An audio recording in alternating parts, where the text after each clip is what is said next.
it, guys. Woohoo! Sagada, man, we're still here! Sagada, Sagada, Sagada. Si Nervis. Nervous. Zero visibility. Walang ilaw talaga. Ito ba? Parang may something doon. Sige, hindi ko risk to. Baka hindi yan yung... Set up ko lang yung camera ko. Bagal lang kami. Look at this, guys. We're at the top of the world.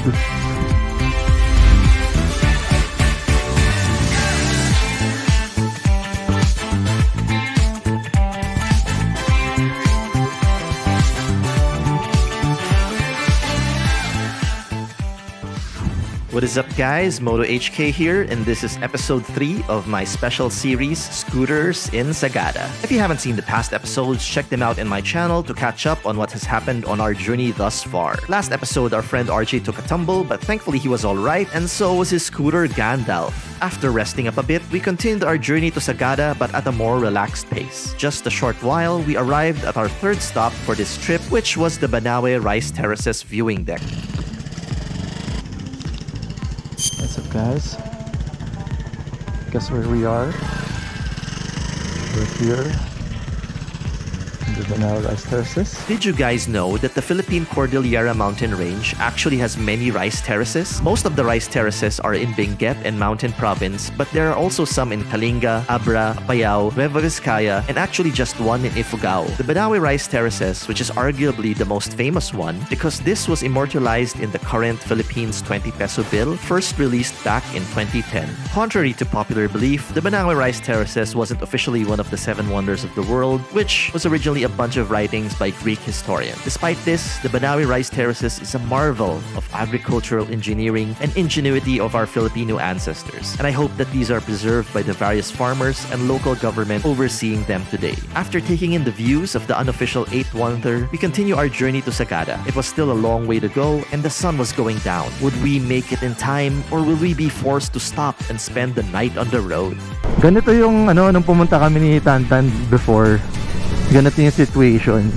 Oh, talagang foggy talaga. Oo. Silent Hill vibes. Ay, oh, fuck. Oh, look at that. Look at that, Chocolates, guys. man. It's Oh, fucking brownies, snap. man. Look at that. Oh, oh fuck. Motion Tignan falling yung degree, lips nyo. Yeah. Sak lang, ha. Oh. Buhangin. Look at that. And this looks like a landslide. Oh, parang... Oh, this looks like a clear landslide. Damn. Parang parang scene sa Jurassic Park eh. Diba? Ooh! Wow. Ooh! Yan, sabi ko sa'yo, Lord of the Rings talaga to eh. Parang ano to? Attack on Titan. Parang nandyan yung mithril. Hanapin natin yung mithril. Exactly. O kaya nandyan yung what do you call that? Hall of the Dwarves. Big na talaga to. Shit, tubig. Tubig guys. Splashy tubig. Oh, maraming tubig. One at a time, boys. River crossing. Tangina pare, taas na natin. Tignan nyo, oh. Damn, man.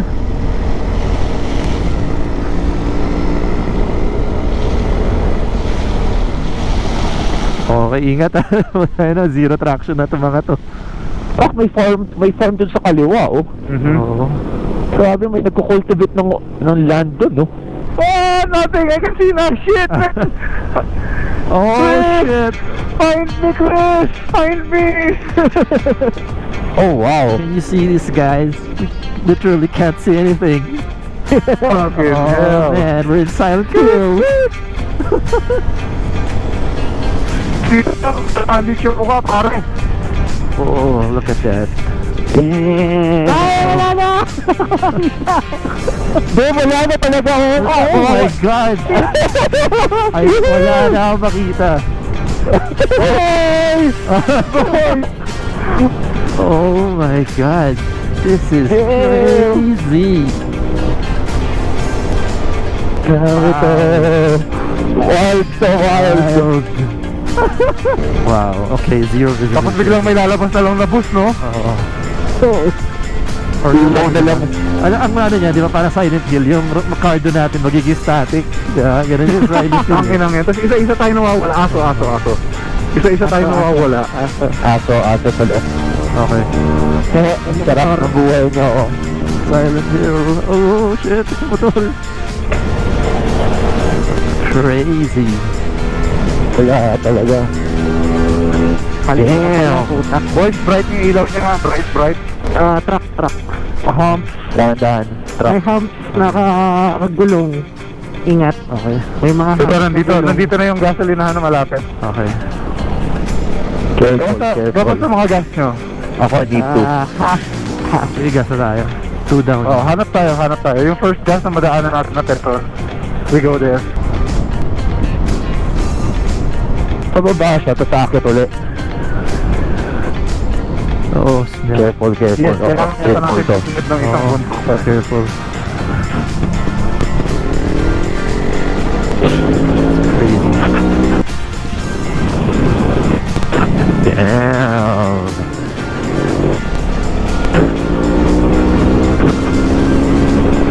Alright. We're around 40 kilometers from Sagada. Look at that, guys.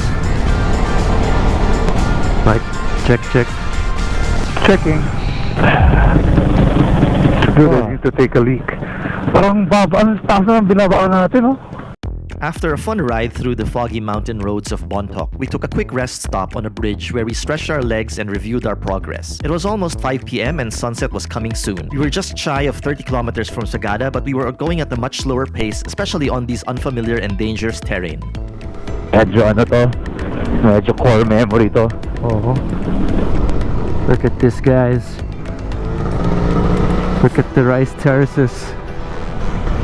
Oh yeah. Awesome.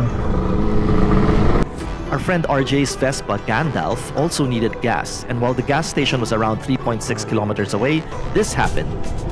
Bogs, wala na akong gasolina. Wala ka na? Yun, patay. Namatay. Alin? Patay na. Alin? Oo, patay na.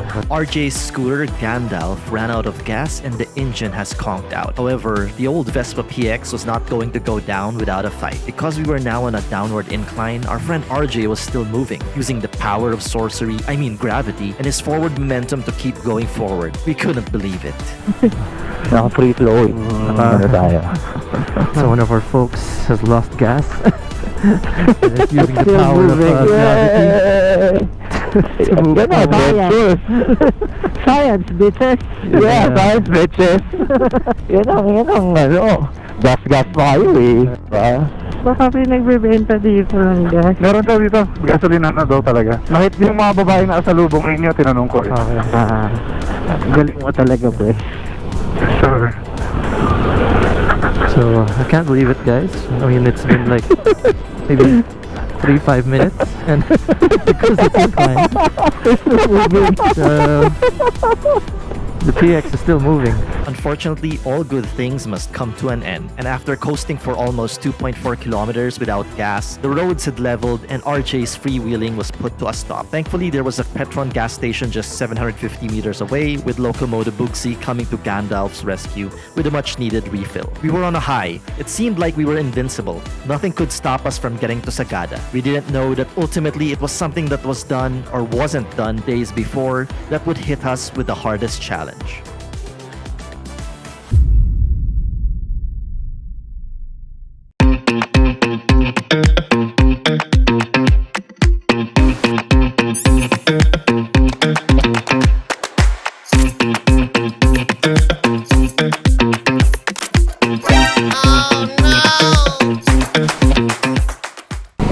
Alright, here's the Petron, which is not too far.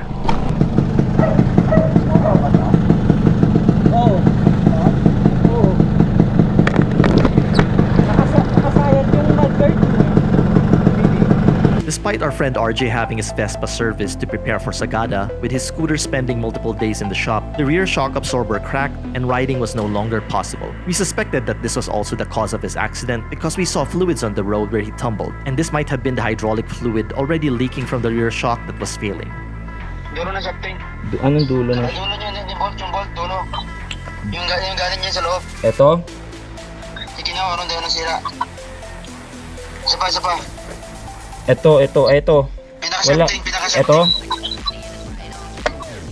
Ay, naiwan sa loob. We were all out of options, and with the sun going down, we decided on the plan to split up. Boogs would try to find a mechanic in Poblacion to see if they can transport the crippled PX to their shop. Meanwhile, me and Pantan would go ahead to the Airbnb, drop our bags and free up the Vespa's back seats, and then come back for RJ so he can ride as pillion. With daylight disappearing fast, we were now on a race to get to Sagada before nightfall. We were able to meet Boogsy on the way. Was able to find a vehicle. What we're gonna do is we're gonna drop all of our stuff in the hotel or the house. That will free up space in the Vespas, and we'll go back and fetch our friend and continue our Sagada trip. Look at this, guys. We're going to the city center, or the center. Thankfully, Boogs found a motorcycle shop in Poblacion that would be able to transport the broken Vespa and keep it safe in their shop while we figure out what to do. Me and Tantan went ahead to go to Sagada, which despite less than 20 kilometers away, was still a good hour due to the slower pace on these remote roads. By now, it was too late and darkness fell upon us. Alright. Ito yung parang Sagada sa may yung sentro, yung kusan yung mga bus. We had finally arrived in Sagada late into the night and found our spooky Airbnb. After trying to get in, we found out that it was the wrong house. Apparently, this Airbnb had 2 locations and we went to the wrong one. So our journey continues to backtrack and find the right house.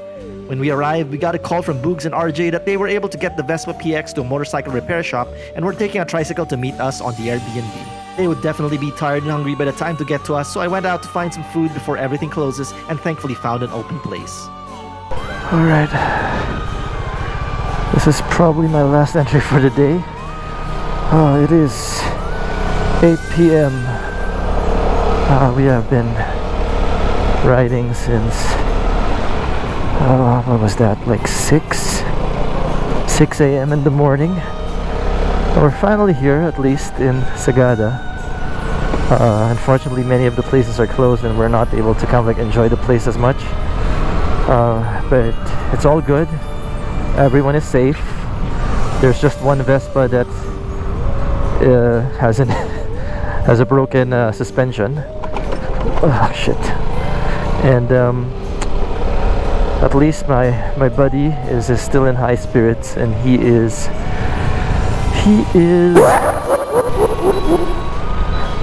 all right. That probably got cut off, but because I'm out of battery.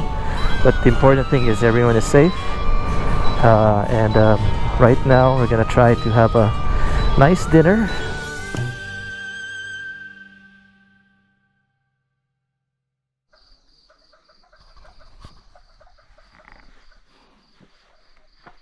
So finally, guys, we are here, still alive. Take a look at this house. Everyone is tired and hungry.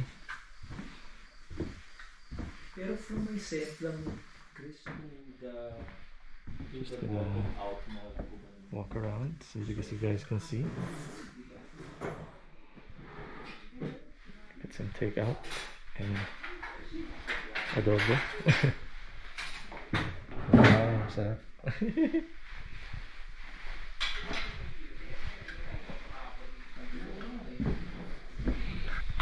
Alright, I guess that's it for today.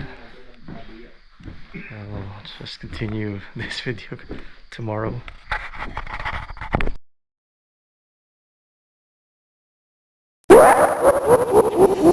On the next episode of Moto HK. If you look up there, that's where we came from. Good morning, guys.